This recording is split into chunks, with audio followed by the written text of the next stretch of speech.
오늘 우리에게 주신 말씀은 신약성경 누가복음 19장 11절에서 27절 말씀입니다. 시작! 그들이 이 말씀을 듣고 있을 때에 비유를 더하여 말씀하시니 이는 자기가 예루살렘에 가까이 오셨고 그들은 하나님의 나라가 당장에 나타날 줄로 생각함이더라.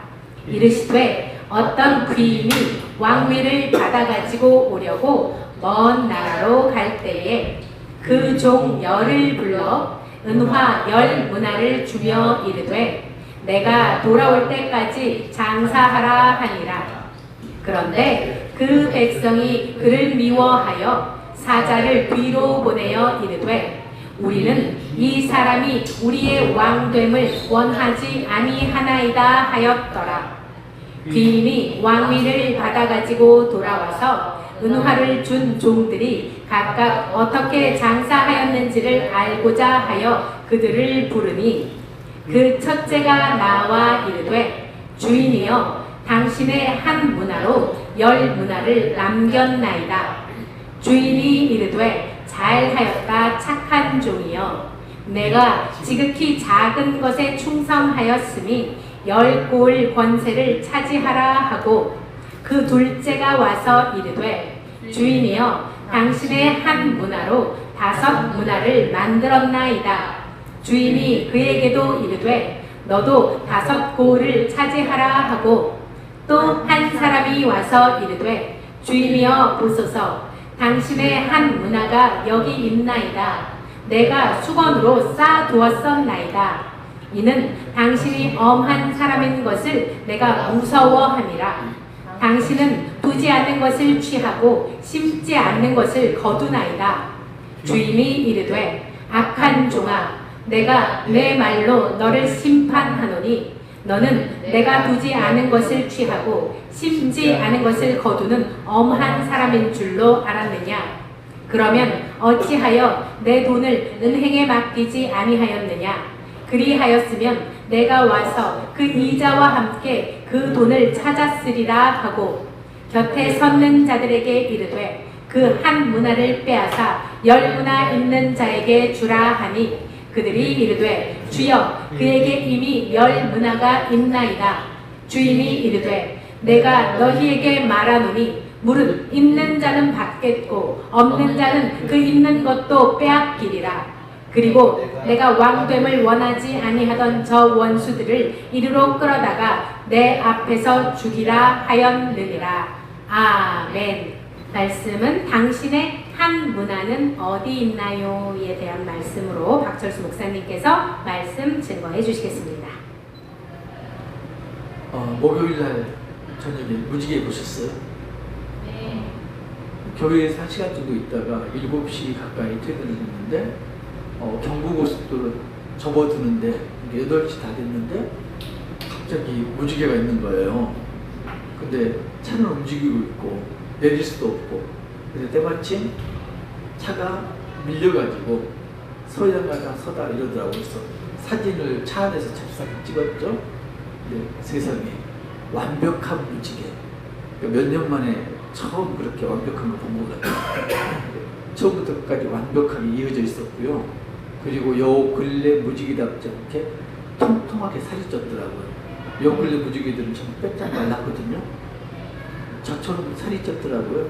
이제 코로나19가 시작되면서 나날이 지금 살이 불어가고 있는데 옷을 한 치수 더 큰 걸로 사야 되나 말아야 되나 고민 중에 있습니다. 살이 삐져나와요. 그래가지고 근데 아무튼 무지개를 보면서 어떤 생각이 들었냐면 하나님이 노아에게 하신 언약이 떠오르더라고요. 물론 이제 기독교인들은 누구나 무지개를 보면서 노아 언약을 떠올렸겠지만 그러면서 든 생각이 하나님이 다시는 물로 심판하지 않겠다 하셨는데 하나님이 다시는 코로나로 심판하지 않겠다 그렇게 말씀하시는 것 같았어요. 그러니까 여목사님도 그 사진 보면서 코로나 이야기를 거론했는데 아무튼 하나님께서 희망을 주시는구나 그걸 생각하니까 마음이 따뜻해지더라고요. 그런데 한 가지 참 재미있는 건가? 제가 이해가 안 되는 건 저는 무지개를 모든 사람이 다 본 줄 알았거든요. 근데 하나님께서 모든 사람에게 무지개를 주셨음에도 어떤 사람은 무지개를 받고 또 어떤 사람은 하늘에 무지개가 뜬 사실조차도 모르는 사람이 있더라고요. 왜 그런 건가? 똑같이 주셨는데 어떤 사람은 그걸 기쁨으로 받아들이는데 어떤 사람은 그 존재조차도 모르는 건가? 이런 의문이 살짝 들었습니다. 오늘 본문이 한 문화 비유거든요. 문화라는 게 화폐 단위잖아요.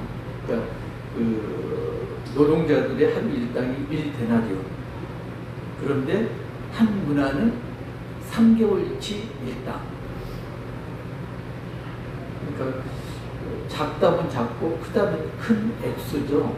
3개월 월급이면 대략 얼마 정도 되나요? 1,000만 원 정도 되나요? 그 정도로 같이. 그리고 은으로 된 은 1달란트는 그 노동자 20년 임금, 금 1달란트는 노동자 300년 임금. 그런데 보면은 그 마태복음에서 병행 본문 보면은 금 달란트, 5달란트, 2달란트, 1달란트를 주거든요. 근데 누가복음에서는 한 문화를 10종들에게 나눠줍니다. 왜 이걸 나눠주셨을 건가? 이 문화 비유가 어디에서 있었냐면 누가는 이 비유 말씀을 삭개오 집에서 하신 걸로 이렇게 기록하고 있습니다. 삭개오 집에서 어떤 일이 있었나요? 예수님이 죄인 중에 죄인이고 도둑 중에 도둑인 삭개오의 집에 들어가셨죠. 그리고 삭개오가 예수님을 기쁨으로 영접하고 회개합니다. 그리고 예수님에게 다짐하고 내 재산을 가난한 사람들에게 나눠주겠습니다. 삶의 변화가 일어났어요. 그런데 예수님이 어떤 말씀을 하시죠? 19장 9절 보면은 예수께서 이르시되 오늘 구원이 이 집에 이르렀으니 이 사람도 아브라함의 자손이로다. 인자가 온 것은 잃어버린 자를 찾아 구원하려 함이니라. 구원이 임하였다. 구원이 임하면 죄인도 아브라함의 자손이다. 아브라함의 자손은 구원을 받는다. 이런 등식이 성립되거든요. 그런데 그 자리에 누가 있었다? 제자들이 있었고요. 그리고 삭개오 집 가족들이 있었을 거고 삭개오하고 친한 사람들이 있었을 거고 이 사람들이 있었죠. 그런데 그 전에 어떤 일이 있었나요? 자칭 의인이라는 부자 청년이 예수님을 찾아오죠. 어떻게 하면은 영생을 얻습니까? 그런데 이 부자 청년은 재물이 심히 많음으로 슬퍼하면서 예수님을 떠나죠. 그걸 보고 예수님이 부자가 천국 들어가는 것이 낙타가 바늘게 통과하는 것보다 더 어렵다 이렇게 말씀하시고요. 그런데 지금 삭개오는 죄인이고 그리고 부자죠. 예수님은 분명히 부자는 천국 들어가기가 어렵다 했는데 삭개오는 지금 구원을 받은 거죠. 그러면 도대체 부란 게 뭔가? 부하고 가난한 게 기준이 뭔가? 재물이 많으면 부자이고 재물이 없으면 가난한 건가? 이런 문제가 대두되는 거죠. 어떤 사람이 재물이 아주 많아요. 그런데 그 재물이 예수님보다 더 중하지 않다면은 그 사람은 부자일까요? 아닐까요? 반대로 어떤 사람이 찢어지게 가난해요. 그런데 날마다 생각하는 게 나는 어떻게 하면은 돈을 벌어서 부자가 될 수 있을까? 그 마음으로 가득 차 있거든요. 그래서 복음이 그 마음을 비집고 들어가는 틈이 없어요. 그러면 이 사람은 가난한 사람일까요? 부자일까요? 예수님 말씀은 실제적으로 재물이 많고 적음이 부자의 기준이 아니다 지금 말씀하고 계시거든요. 비록 재물이 없더라도 재물이 우상이 되어서 예수님 말씀이 그 마음을 비집고 들어갈 틈이 없다면 이 사람은 마음이 부자인 거죠. 반대로 재물이 많더라도 예수님이 재물보다 더 우위라면 이 사람은 비록 재물이 많지만은 가난한 자인 거죠. 그래서 예수님이 누가복음 6장 20절에서 그렇게 말씀하시죠. 너희 가난한 자들이여 복되도다. 너희들은 하나님 나라를 차지할 것이다. 이렇게 말씀하시잖아요. 그러니까 부자 기준이 눈에 보이는 재물의 많고 적음이 아니고 마음에 따라서 비록 가난하더라도 부자인 사람이 있고 부자이더라도 가난한 사람이 있다. 그건 어떻게 할 수가 있다? 영적인 눈이 뜨여야 된다. 여러분은 부자인가요? 가난한가요? 스스로 생각해보게요. 부자입니까? 가난합니까? 아마도 영안이 띄었다면 가난한 사람이겠죠. 그죠? 그런데 정말로 애석하게도 예수님의 제자들은 그때까지 영안이 뜨이지 않은 상황이었죠. 아직까지도 누가 크냐 이걸로 다툼하고 있었죠. 예수님이 순환의고를 3차례 거쳐야 했음에도 불구하고 천국에서 누가 큰 자인가, 누가 예수님 좌우편에 앉을 것인가, 그걸로 논쟁을 벌이고 있죠. 예수님 뭐라고 하시나요? 천국에 누가 들어간다? 나중된 자, 작은 자가 천국에 들어간다. 크고 작은 자, 먼저 된 자는 천국에 들어가지 못한다. 이렇게 말씀하시거든요. 그래서 삭개오가 부자 청년하고 지금 대비가 되는 거죠. 부자 청년은 천국에 못 들어가는데 삭개오는 부자임에도 불구하고 천국에 들어간 거죠. 그러면서 이어서 문화 비유를 말씀하신 거죠. 그러면 예수님이 왜 문화 비유를 말씀하셨을까요? 도대체 문화 비유가 뭘까요? 문화 비유는 역사적인 사실의 바탕을 두고 있습니다. 그러니까 우리나라도 정치인들 보면은 자기가 미국하고 친하다, 중국하고 친하다, 이걸 은근히 자랑하거든요.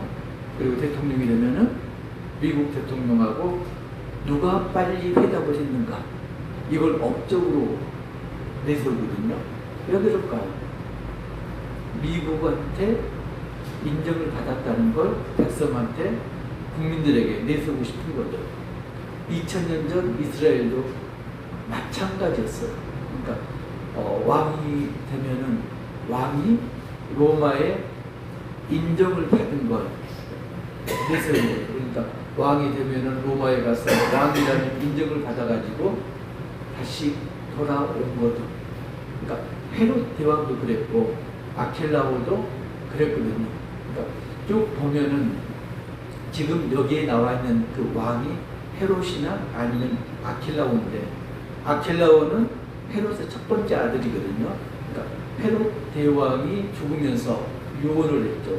그래서 그 이스라엘을 3등분해서 아켈라오에게, 안티파스에게, 그리고 빌립에게 나눠줬는데, 헤롯도 폭군이었지만 아켈라오도 그에 못지않는 폭군이었다고 합니다. 그래서 아켈라오가 즉위한 첫 해에 반란이 일어나서 3,000명을 살해를 했대요. 그러니까 유대 백성들은 아켈라오를 싫어하죠. 그래서 아켈라오가 왕이라는 인정을 로마로부터 받지 못하고 몇 년이 지난 거죠. 그래서 AD 4년경에 안티파스와 아켈라오 사이에 정통성 여부가 대두된 거예요. 안티파스는 내가 정통성을 가지고 있다, 아켈라오는 내가 장자다. 그래서 그걸 로마에 가서 가리기 위해서 로마로 아켈라오가 간 거죠. 로마 황제가 나를 인정해주면 내가 이스라엘을 지배할 수 있다. 아켈라오가 로마에 갔는데 그 사이에 반란이 일어난 거죠. 그래서 로마 황제가 아켈라오를 인정하는 걸 주저하고 있을 때 유대에서 민간 사절단들이 로마에 온 거예요. 아켈라오는 국군이기 때문에 아켈라오를 왕으로 인정하지 말고 유대 자치구를 허락해달라. 우리는 율법대로 살겠다. 그랬는데 로마 황제가 아켈라오, 안티파스, 빌립 세 사람을 군봉항으로 삼아가지고 이스라엘로 돌려보내죠. 아킬라오가 이제 돌아왔어요. 어땠을 것 같아요? 가장 먼저 한 일이 발람군하고 같이 묘하고 동했다고 대제사장을 파면시킵니다. 그리고 그 자리에 자기 동생을 앉히죠. 그리고 다른 여자하고 결혼하기 위해서 자기 아내하고 이혼을 하죠. 그러니까 이런 것들이 유대인 눈에 거슬린 거예요. 그래서 또다시 폭동이 일어나죠.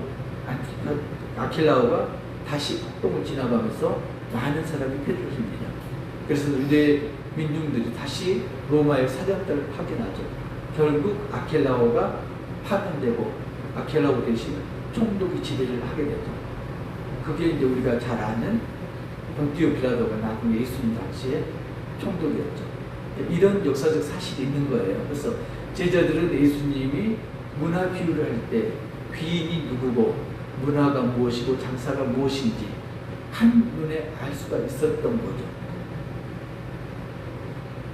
그래서 귀인이 누구다? 아킬라오다.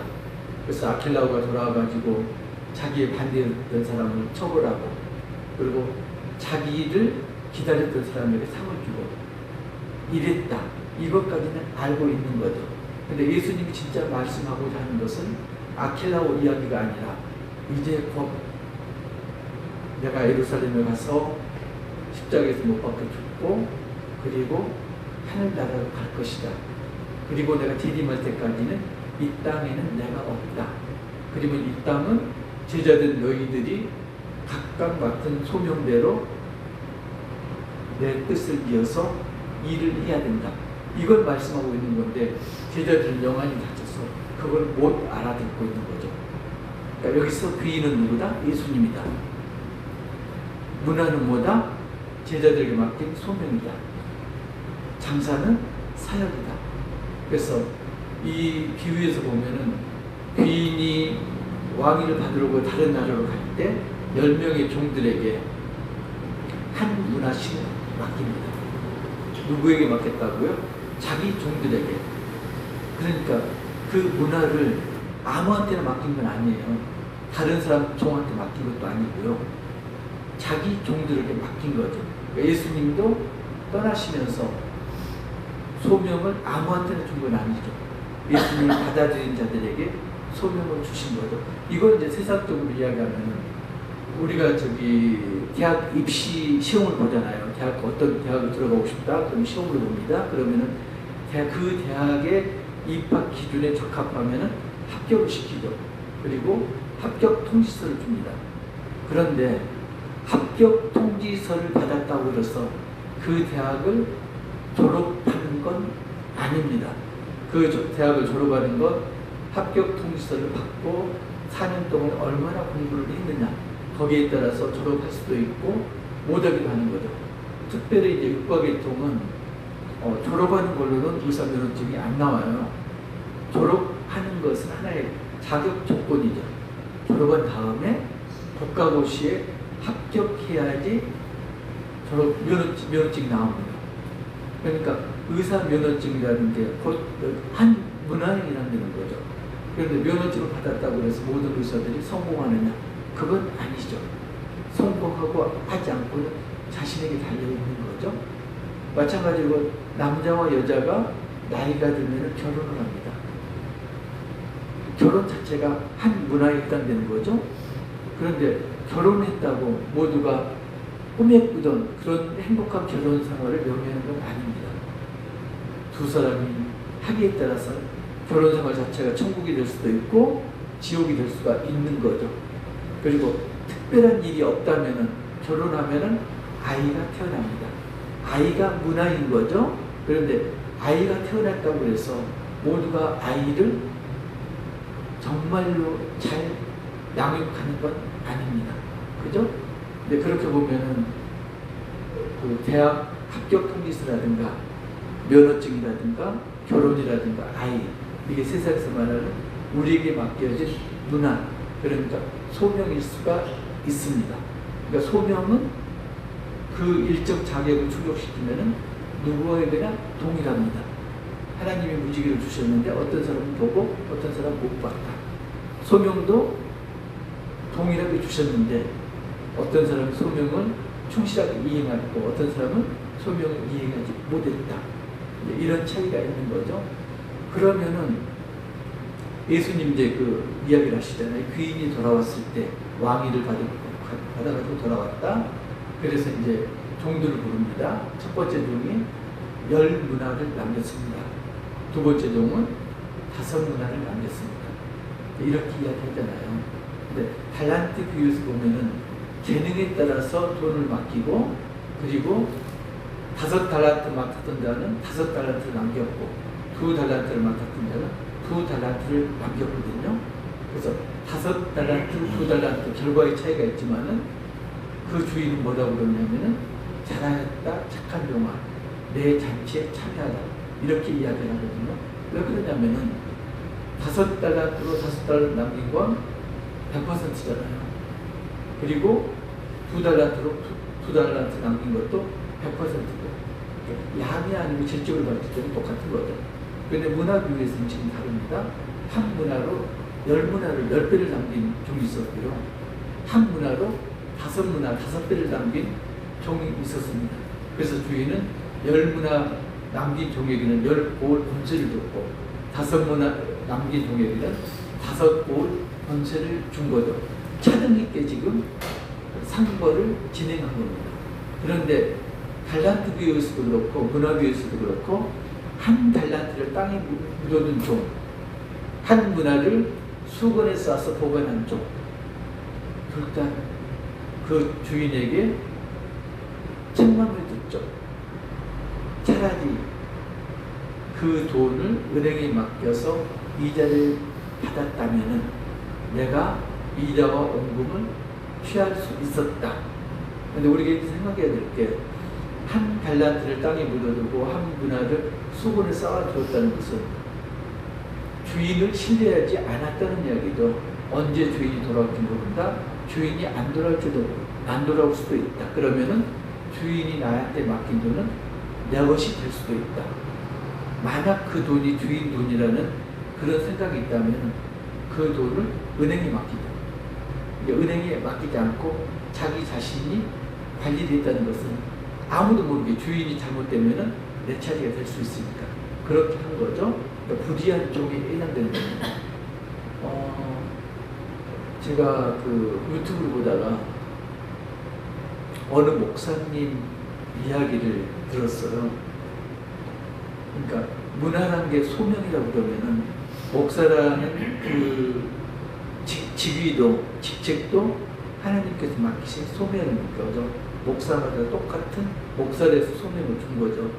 근데 어떤 목사는 미자립 교회에서 정말로 힘들게 목회를 하고 어떤 목사님은 대형 교회에서 비교적 아주 존경받으면서 편안하게 목회를 하시고 이러거든요. 그 목사님은 미자립 교회인데 목사님이 정상적이라면 어디에 있어야 될까요?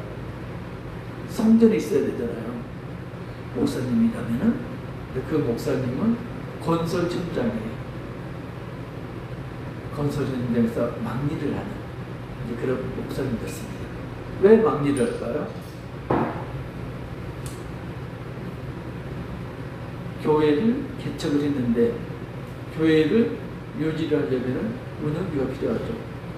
그리고 가정을 유지하기 위해서는 생활비가 필요하죠. 그런데 정말로 아이러니하게 지금까지는 교단들에서 목사의 이중직, 그러니까 목사는 성직이다. 그래서 까마귀가 엘리야를 공개하듯이 성도들이 헌금하는 걸로 먹고 살아야 된다. 이런 생각이 박혀 있었거든요. 목사뿐만 아니라 교단들도. 그래서 세상적인 직업을 허용하지 않았죠. 지금은 이제 이중직을 많이 허용하는 추세인데 지금도 상당수 보수 교단들은 목사의 이중직을 허용하지 않습니다. 그래서 목사는 교회에 앉아있고 텅 빈 교회에서 기도하고 있고 재정적인 부분은 누가 감당하나요? 사모님이 감당합니다. 그러니까 다행히 번듯한 직장에 있는 사모님이면은 감당이 되죠. 근데 대부분의 사모님들은 이중직, 아르바이트를 하거나 아니면 가사 도우미를 하든가 이렇게 해가지고 교회도 운영하고 먹고 살고 아이들 교육시키고 세상에 생각을 해보세요. 연약한 사모님은 날마다 건강 상황에서 일하는데 사지 멀쩡한 목사님 교회에 앉아서 그냥 텅 빈 교회에서 기도만 하고 있는 거예요. 이걸 하나님이 기뻐하실까? 그래서 목사들이 직업을 갖기 시작한 거죠. 가장 많은 직업이 뭐게요? 택시기사. 택시 운전하시는 상당수 분들이 목사라는 직업을 가지고 있습니다. 주중에는 택시 기사고요. 그리고 주말에는 목사고. 근데 이 유튜브에 나오는 목사님은 주중에는 건설 현장의 노동자였고요. 근데 건설 일이라는 게 힘들잖아요. 한 달 내내 할 수도 없는 거고 한 달 내내 일이 있는 것도 아니고 그러니까 일이 없는 동안은 택배 일을 하죠. 그러면서 교회의 그 홍보물을 택배를 가정에 전달하면서 이렇게 이제 사역을 하시더라고요. 다른 사역도 병행하시고 그 영상을 보면서 제가 가슴에 필림을 받았는데 나는 과연 목사라는 한 문화를 예수님으로부터 받았는데 나는 나중에 예수님 앞에 섰을 때 열 문화를 남긴 착한 종이라는 칭찬을 받을 수 있을 건가? 이런 자괴감이 갑자기 들더라고요. 5문화를 남길까요? 열 문화를 남길까요?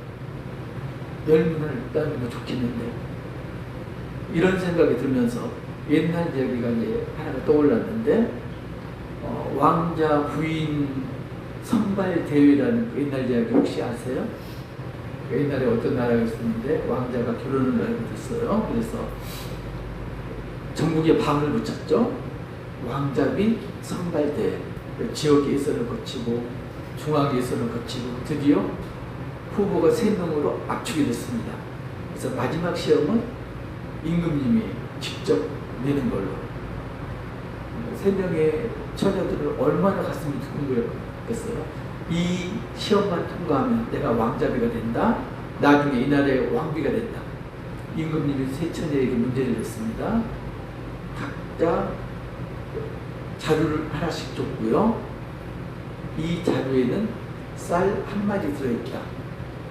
이 쌀 1마리 가지고 한 달을 지내라. 다른 사람 도움을 받아서는 안 된다. 시녀 1명하고 또 시녀 도움을 받으면서 한 달을 지내라. 그리고 각자 집에 쌀이 배달됐고요. 시녀하고 단둘이 남았습니다. A 후보는 근데 보세요. 지금 귀한 집에서 금지옥엽 자란 아가씨들이에요. 한 말 쌀이 얼마나 분량인지 모르죠. 그래서 무조건 아껴 먹여야 되나 이렇게 생각하는 거죠. 그런데 이제 철없는 A 후보는 일단은 처음에는 굶자 했는데 굶어서는 한 달을 버틸 수 없는 거거든요. 그래서 하루 굶고는 더 이상 못 굶는 거예요. 그래서 시녀를 시켜서 밥을 줬죠. 그래서 생각하는 게 뭐냐면은 한 말 정도면은 나 혼자 먹으면 충분할 거다. 그래서 자기는 배불리 먹고 시녀는 조금 주고 한 달이 되기 전에 쌀이 동이 났죠. B 후보는 조금 지혜로웠어요. 봉지를 90개로 준비를 했죠. 그리고 한 말 쌀을 90등분 해가지고 봉지에 담았습니다. 그리고 매 끼 한 봉지씩 밥을 지어서 시녀하고 나눠 먹었죠. 그러니까 아시죠? 쌀 1마리면은 성인 남자가 한 달 먹기는 부족하고 성인 여자는 한 말 가지면 충분히 먹죠. 근데 둘이 먹으면 이야기가 달라지죠. 그러니까 성인 여자 2명이 쌀 1말 가지고 그냥 근근히 한 달을 버틴 거예요. 세 번째 C 후보는 밥을 몽땅 재워가지고 시녀하고 단둘이 먹었어요. 그리고 남은 쌀로 떡을 만들었죠. 떡을 판 거예요. 떡판 돈으로 쌀을 샀죠. 다시 배불리 먹고 다시 떡을 만들어서 팔고 먹고 팔고 쌀이 줄어드는 게 아니고 점점 늘어났죠. 왕자비는 누가 됐을까요? 당연히 C 후보가 됐죠. 여러분은 누구 닮으셨어요? A 후보 닮았나요? B 후보 닮았나요? C 후보 닮았나요? A 후보는 그야말로 하루살이 인생이죠. 눈앞에 보이는 것 그 이상은 생각도 못하는 그런 단계고, B 후보는 나에게 주어진 상황은 내 운명이다. 주어진 내 운명은 내가 어떻게든지 내 힘으로 개척하겠다. 그래서 꾀를 내죠. 그러니까 낸다고 낸 꾀에 자기가 넘어진다고 그러잖아요.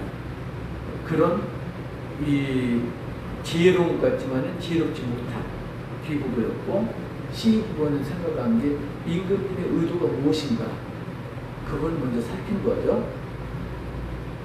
우리가 알아야 될 게 각자 세 후보가 지금 한 문화씩을 받은 거예요. 근데 그 한 문화를 A, B, C 세 후보가 모두 다르게 사용한 거죠. 결국은 C 후보만 임금님 눈에 든 거고요.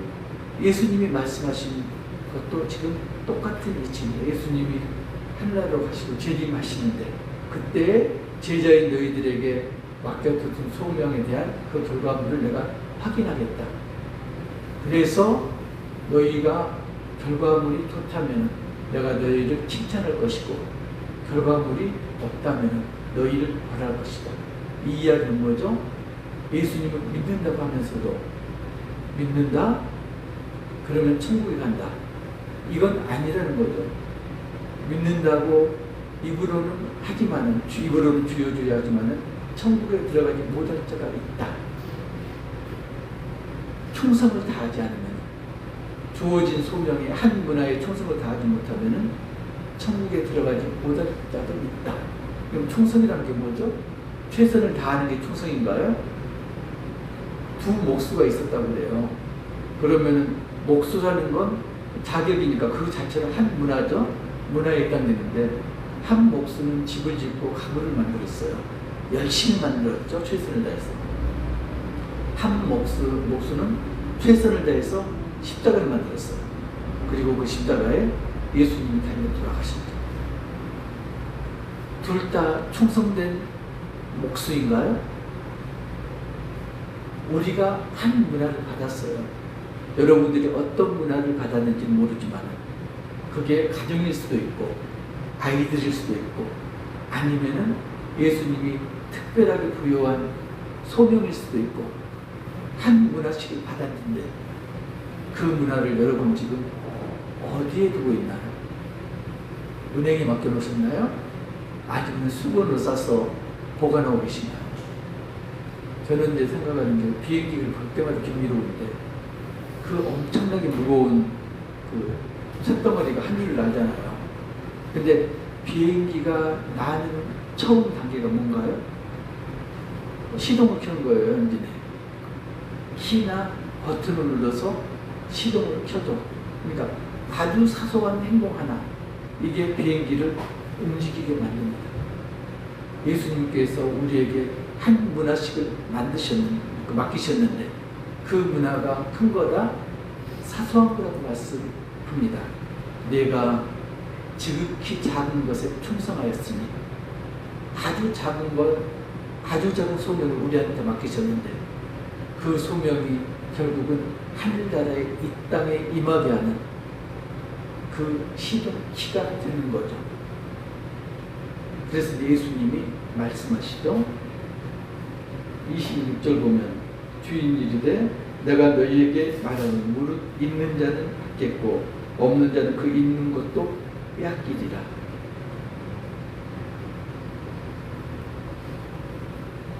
일반적인 상식으로는 이해가 안 되는 거죠. 공평하게 나눠졌는데 있는 자는 더 받을 것이고 없는 자는 있는 것마저도 빼앗길 것이다. 여러분 한 문화는 지금 어디가 있나요?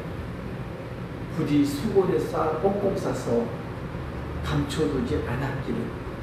수건에 싼 키로는 시동을 켤 수가 없습니다. 수건에 싼 키로는, 수건에 쌓인 소명으로는, 그 문화로는 하늘나라를 이 땅에 임하게 할 수가 없습니다. 하늘나라를 임하게 하는 것은, 이 땅에 하늘나라가 임하도록 만드는 것은 수건에 쌓인 문화가 아닙니다. 그걸 10문화로 만들고 5문화로 만드는 충성된 종의 행동이 하늘나라를 이 땅에 임하도록 만듭니다. 우리 손잡고가는 그의 가족들은 어느 누구도 한 문화를 자신에게 주어진 한 문화를 수건에 꽁꽁 싸서 숨겨둔 그런 사람이 아니기를. 그래서 주님 앞에 나중에 섰을 때 주님 분명히 말씀하시죠. 있는 자는 받겠고 없는 자는 그 있는 것도 빼앗기리라. 없는 자가 아니라 있는 자가 되시기를 주님의 이름으로 축복합니다.